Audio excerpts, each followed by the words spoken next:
if you want to change your life, this is the two things that you have to do to start doing that. And these are just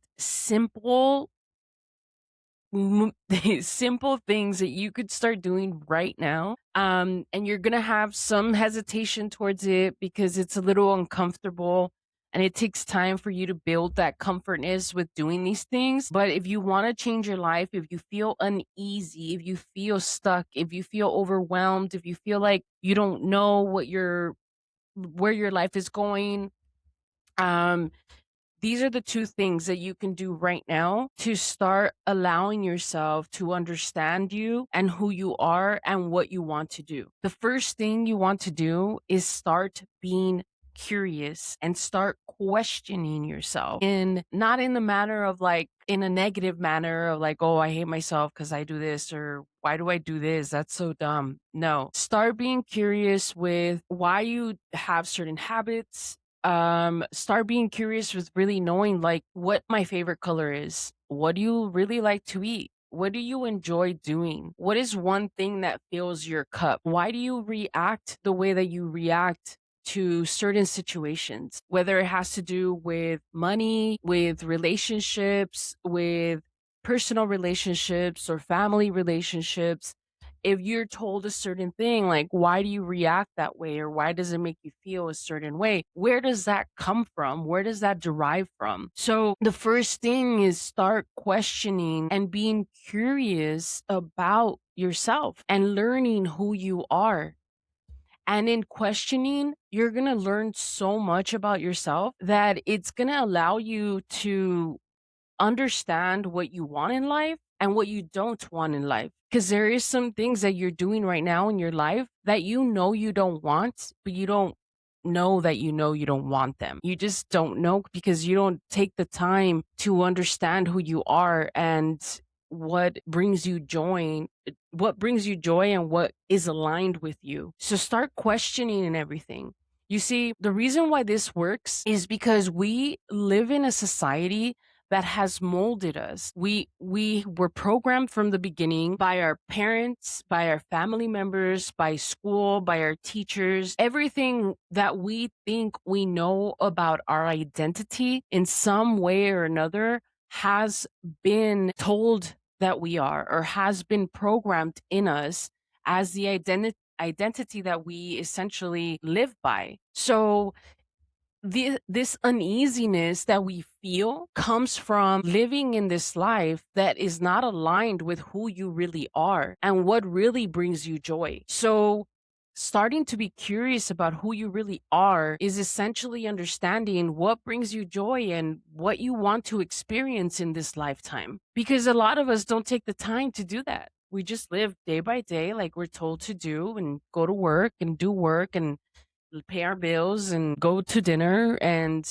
play pickleball or whatever the case may be. But if you take the time to start questioning yourself, that's going to allow you to open up to understanding who you really are, instead of just living from an identity that was formed for you by your parents, by your teachers, by your environment, by everything around you. A lot of times we lived based off of what we think other people think of us, and we stand by that, and it's not really us. And so that's one of the biggest things I have learned, is being curious about myself has opened me up to understanding who I really am, and why I react to certain things, and where does that come from, because if you might have been treated a certain way when you were a kid, and now you're living in survival and think that you have to keep living in survival, and it's just overwhelming. You feel tired, you feel defeated, and you have to start understanding where that feeling comes from. So that's number one. Number two is very easy. Give yourself 5 to 10 minutes a day and just sit in silence.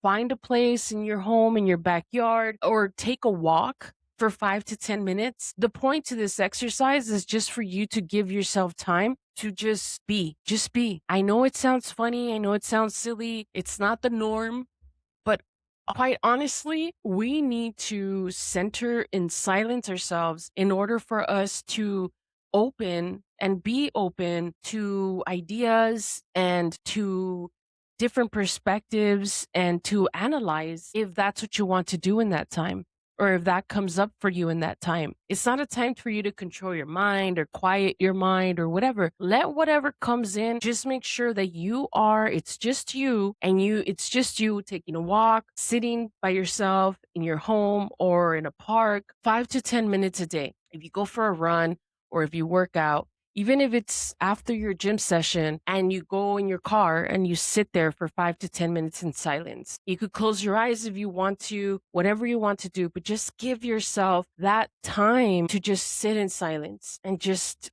be. You don't have to do anything. There's nothing you have to do. Just be. Just sit there. Whatever thoughts come in, whatever you feel, just sit there. And you could start after the 5 to 10 minutes. I mean, you can understand, like, you could analyze what came in if you want to and be like, wait, why am I overthinking this? Or what is this thought that came in? Because if you do, I promise you there's going to be ideas that come in. You're probably going to be overthinking on what you're going to do for the day. There is going to be some of that, but it's okay. Just give yourself the 5 to 10 minutes a day sit in silence or walk in silence, just the 5 to 10 minutes for yourself to be in silence.